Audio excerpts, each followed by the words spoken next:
როგორც გითხარით, ბანკიდან გზავნიდნენ ხოლმე აკადემიებში და ეს აკადემია ერთგვარი გამოსაწვრთნელი და დასაკვირვებელი ინსტრუმენტი იყო თვითონ ჩვენი დამფუძნებლისთვის, როგორი თანამშრომლები ყავდა მას middle management-ში და senior management-ში. ანუ ასე ვთქვათ, ეს იყო ერთ-ერთი ინსტრუმენტი, ასე ვთქვათ, რომ გაეცნო ძალიან კარგად ვიზე იდგა ბანკი და ვის მიყავდა დავუშვათ ბანკი.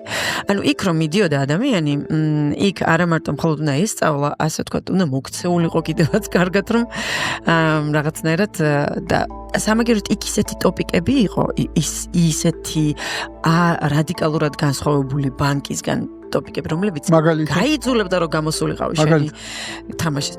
აი არ ვიცი, მაგალითად პირველი ჩემი ესე იყო, რომ დედა მამა მე ვარ გეი და შენი რეაქცია. ოღონდ ამას ეს ვერ დაწერიცი, რომ აი მე ხა შვილია და მიიღებ რა თქმა უნდა რაღაც.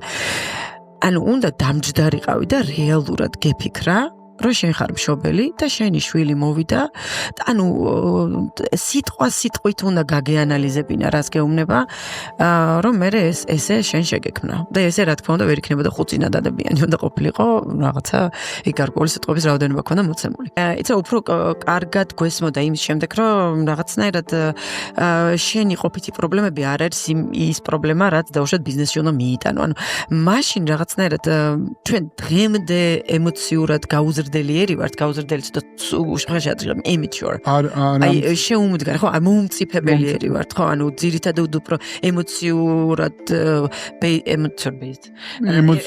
გამჟით. ხო, ემოციურად უფრო ვიღებთ გადაწყვეტილებას, ვიდრე დაუშვათ ლოგიკურად და პროფესიონალიზმზე დაყრდნობით, ხო?